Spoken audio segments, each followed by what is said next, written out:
શાસ્ત્રી મહારાજ એક એવા દિવ્ય પુરુષ હતા, દ્રઢ સંકલ્પી હતા, દ્રઢ નિષ્ઠાવાળા હતા, દ્રઢ નિશ્ચયવાળા હતા. જે કાર્ય પોતે મનમાં ધાર્યું કે મારે આ કરવું છે તો એમાં અનેક વિઘ્નોની વચ્ચે પણ એમને કાર્ય કર્યું છે. એમાં જરાય એમને મોરી વાત કરી નથી, મોરો સંકલ્પ કર્યો નથી, મોરો વિચાર પણ આવ્યો નથી, કે હતાશા નિરાશા પણ થયા નથી. છેવટ સુધી પોતે પોતાનું જે કાર્ય મંદિરો કરવાના, સત્સંગ કરવો, કરાવવો, સત્સંગીઓને વાતો કરવી, એક માણસને પણ વાત કલાકો સુધી કરે, આખી રાત જાગીને પણ કરે. જો એક અક્ષર પુરુષોત્તમની વાત એને સમજાવવા માટે એ આખો સમય આટલો આવતા અને એ રીતનો એ દડાવ પોતે કરાવતા. અને ખરેખર એમનાથી ઘણા માણસોને લાભ થયો છે, આપણે જાણીએ છીએ. એટલે કહેવાનું શું છે કે આપણે થોડીક વાતમાં હિંમત હારી જઈએ છીએ, થોડીક વાતમાં આપણે હતાશા નિરાશા આવી જાય કે આ કેમ થશે, શું થશે, કે કંઈ કરવું નથી. થોડું જરા અપમાન થયું, થોડું જરા આપણું ધાર્યું મન ધાર્યું ન થયું એટલે વાતને મૂકી દઈએ, કાંઈ નહીં, આ બધું થશે, આપણે શું. પણ આ પુરુષોનો દાખલો, એમની જ્યારે વાત જોઈએ છે ત્યારે એમને હતાશા નિરાશા નથી આવી. એ કામની અંદર વિઘ્ન આવ્યું, એમનું કાર્ય થયું ના થયું, એમની ઈચ્છા મુજબ ના થયું તો એ મૂક્યું નથી. એટલે એ આપણે એક સમજવાનું છે કે આની અંદરથી કે જે આ પુરુષોનું આવું ભગીરથ કાર્ય છે એની સેવા આપણને મળી છે, એ લાભ આપણને મળ્યો છે, તો આપણે પણ એની અંદર આ કાર્યમાં આગળ જવું અને એની અંદર જેટલી બને એટલી સેવા. કારણ કે એમને આપણને દેહ આપ્યું છે, એને આપણને આવો જોગ આપ્યો છે, આપણે એના ભક્ત બન્યા છે કે એના આપણે સંત બન્યા છે, તો પછી આપણા જીવનમાં એ વસ્તુ હોય નહીં. કારણ કે આ મોટો સમારંભ હોય, આવી મોટી વસ્તુ, આવા બધા કાર્યો છે, એમનો થોડોક આપણને એકબીજાને વિક્ષેપ પણ થાય, થોડુંક આપણને કંઈ માન અપમાન જેવા પ્રસંગો બને, આપણું ધાર્યું ન બધું થાય નહીં. અગર આપણે કરીએ વિચારીએ પ્રમાણે ન થઈ શકે, પણ એ વિચાર જે શાસ્ત્રી મહારાજે નથી કર્યો તો આપણે પણ કરવાનો હોય નહીં. ભગવાનનું જ કાર્ય છે, એમાં જેટલું બને એટલે કરવાનું. કારણ કે આપણે કોઈ વ્યક્તિ માટે નથી કરતા. હા, જે કંઈ આપણે સેવા કરીએ, ભક્તિ કરીએ, સત્સંગ કરીએ, ગામડે ફરીએ કે મંદિરો કરીએ કે મંદિરો કરાવીને સત્સંગ, બધા મંડળો ચાલે છે, મંડળો બધા સત્સંગ કરે છે, કરાવે છે, એ કોઈ વ્યક્તિ માટે નથી, આપણા જીવના કલ્યાણ માટે કરીએ છીએ, ભગવાનની પ્રસન્નતા માટે, ગુરુની કૃપા માટે. આટલું જ આપણે જો વિચાર રાખીએ તો કોઈ દાડો આપણને મોરી વાત સંકલ્પ થાય કે ચાલો પડી રહી છે. અત્યારે થયું, ધાર્યું થયું કે ના થયું, સાચીમાનું ધાર્યું થયું ના થયું તો પણ એમને વાત મૂકી નથી. શ્રીજી મહારાજે મૂકી નથી, ગુણાતાન સ્વામી ભગતજી મહારાજે, જોગી મહારાજના તો અનંત પ્રસંગો આપણે જોયા છે, પણ સારું સ્વામિનારાયણ સ્વામી કરીને ચાલુ જ. કોઈ દાડો એમ ના થાય મોરી વાત તો કરે નહીં. જોગી મહારાજ કહે કે મોરી વાત કોઈ દિવસ કરીને, બળભરી વાતો હંમેશા કરવી, ઉત્સાહની વાત.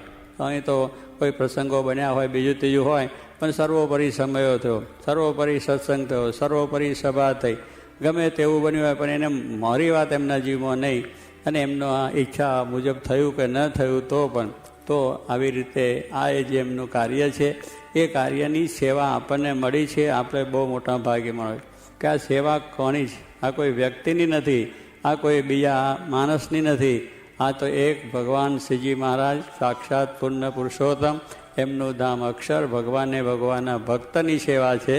તો એ સેવા આપણે હો ભાગ્ય માની અને કરી લેવી જોઈએ, અને એના ઉત્સાહ અને ઉમંગથી. એટલે એ આપણે કહું. શાસ્ત્રી મહારાજ કહેતા, અક્ષર પુરુષોત્તમને માટે સ્વપચને ઘેર વેચાવવું પડે તો વેચાઈને પણ આ કરવું. જેમ હરિશ્ચંદ્ર રાજાએ સત્યને માટે સ્વપચને ત્યાં વેચાયા, અને એ આપણે વાત જાણીએ છીએ, એમ શાસ્ત્રી મહારાજનો પણ એવો સંકલ્પ કે આને માટે મારે આવું કદાચ થાય તો પણ, એટલે કેટલી બધી એ તો અપમાનજનક વાત, ત્યાં વેચાવવું પડે અને આવું બધું દુઃખ સહન કરવું પડે, અને એટલી બધી આપણી જગતમાં પ્રતિષ્ઠા પણ જાય, આપણી આબરૂ પણ જાય. એવા પ્રસંગોની અંદર પણ એમને છે કે આવું કદાચ બને તો વેચીને પણ અક્ષર પુરુષોત્તમની વાત હું કરું, એવો જેનો સંકલ્પ હતો તો એ કાર્ય કરી શક્યા છે.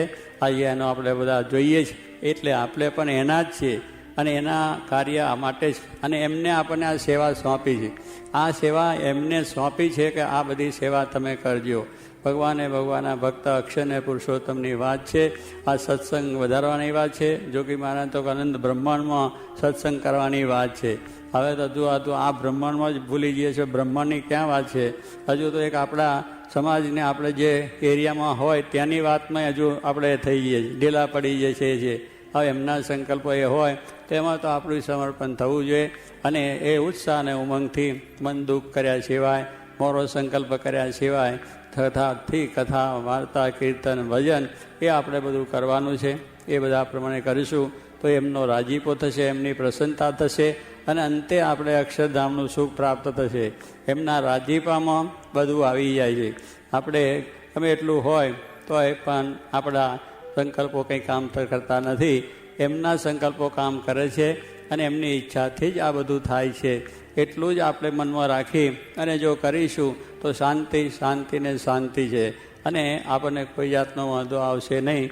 એટલા માટે મહારાજે પણ આપણને કહ્યું કે સત્સંગ કરવો એ જીવના માટે કરવો, દેહને માટે નહીં. દેહને ખાવાનું, પીવાનું, મોજ શોખ, બીજું આપણું મન ધાર્યું મળે ન મળે, આપણી વ્યવસ્થાઓ સચવાય ન સચવાય એનો કોઈ દિવસ વિચાર કરવો નહીં. જીવનો સત્સંગ એને કહેવાય. એને માટે દુઃખ આવે, મુશ્કેલીઓ આવે.